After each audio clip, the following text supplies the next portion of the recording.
Hi, I'm Fangs. Welcome to the shit show.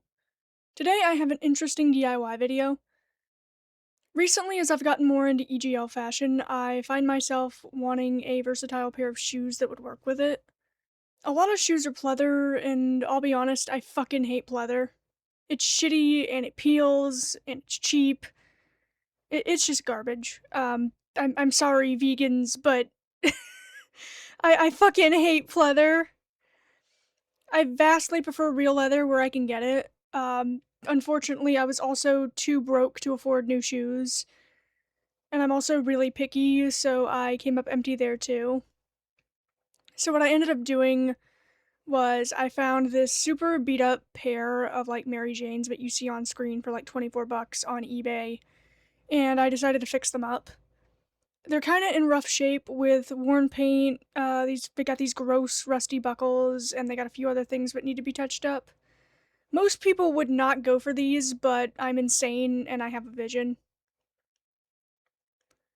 I decided to redo the bottoms and paint them red, because, let's be fucking real, I will never be able to afford, like, real Louboutins, and their tendency to get, like, utterly fucked after one wear would piss me off anyways.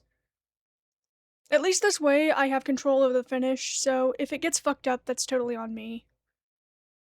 Just as a precaution, I'm not a professional when it comes to shoes, literally at all, so you should do stuff like this at your own discretion. I mean, I literally watched 2 videos from a real cobbler and asked my smarter boyfriend for advice, and then I just went for it. You should be smarter than me whenever you can. This isn't a complicated project, but there was a lot of curing and drying time for this, and it drove my desire for instant gratification crazy. Because I'm not any better than a fucking iPad baby about that. But anyways, let's get into it. I had most materials for this on hand from previous projects, thankfully, so I didn't have to spend a lot of money on it. Most of these are Angelus products, and it's time for a mandatory. I am not sponsored, this is just what I have on hand. First of all, I have a leather preparer and deglazer. I have a red leather dye, but you'll soon see how well that works out. I have some sandpaper to take care of some of the rough spots and to help glue adhere later. I have masking tape because I don't trust myself not to massively fuck up the coloring without it as a safety precaution. I have paintbrushes.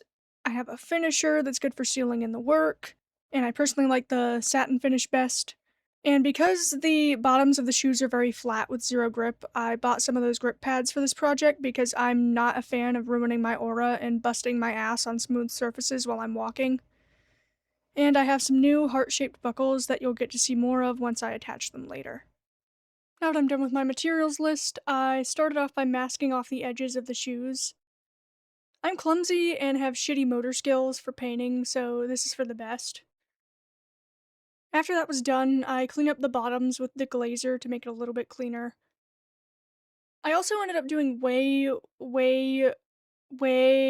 too much sanding than I needed to because I'm an idiot. And I thought the black parts were the paint. They weren't, and if I would have thought about it for 2 seconds, I would have realized that the tan parts were the paint.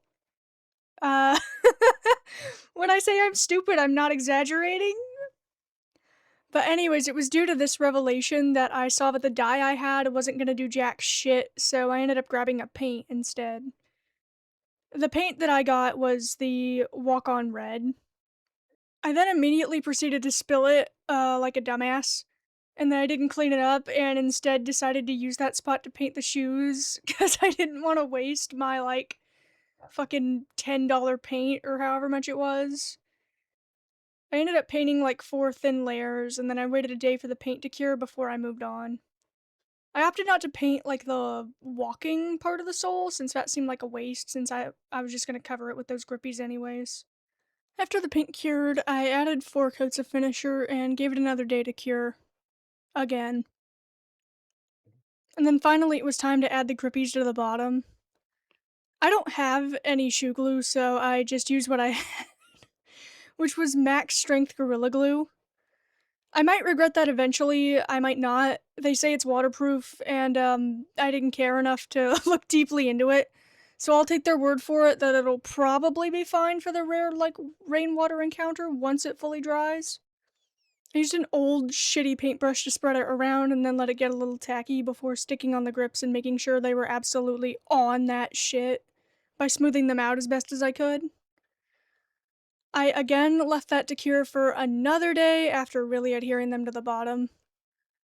I also decided to add grips to the heel soles since they were pretty worn and I figured the layer of protection wouldn't hurt. Once they were done, it was just a matter of trimming the edges down. I still had a little bit of trimming and the paint job to touch up a little bit on the edges, but otherwise I could take the masking tape off and finally work on the shoe leather itself. Before working on conditioning or waxing, I decided to take off the crusty old buckles from the shoes first. I tried to seam rip them and figured I could sew the elastics back into the shoe later since I have leather needles, but I ended up fucking myself and breaking my seam ripper and getting pissed. So I just cut the elastic and decided that I'll deal with it later. Once the buckles were off, I went ahead with a leather conditioner. I don't currently have any bougie leather conditioners, so I just use some leather CPR for the job. It usually works well enough for most of my projects. I let it sit for a few minutes, and it cleared up the grime and rehydrated the leather a bit. I don't know a whole lot about leather shoes, but I did learn that some degree of creasing in them from where you walk around is entirely natural, and you won't be able to fully get rid of those indents, but you can plump them back up a little bit with a good condition and some massaging, so that was what I did. Once I was happy with that, I finally added some beeswax to seal in the moisture and to add a bit of weather protection and shine. And then I had to let that dry for like 2 more fucking days because I live in a humid climate and God hates me. One eternity later. After all that, I could finally add the buckles back on. I am needlessly excited about these goofy little heart buckles. They're a little bit big for this, but I don't really mind it too much because I thought they were cool. I had to put them back into the elastic and sew the elastic back together from where I snipped it. It's not the nicest sewing job I've ever done, but it's not going anywhere. The prongs were a little bit too chunky for the holes in the straps, so I had to widen them a little bit with an awl.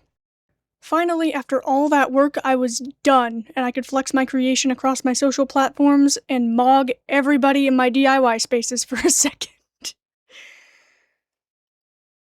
I threw together some shoe clips that I made out of clip blanks and some ribbon, and here's some footage of a final look as an example. I hope this was coherent enough to get my point across of what I was doing. I might include my outfits more often in videos going forward. I don't know. I'm in a weird spot with fashion that I might elaborate more on in a video in the future. Anyways, aura farming. That's all I have for this one. I'll see you guys in the next one.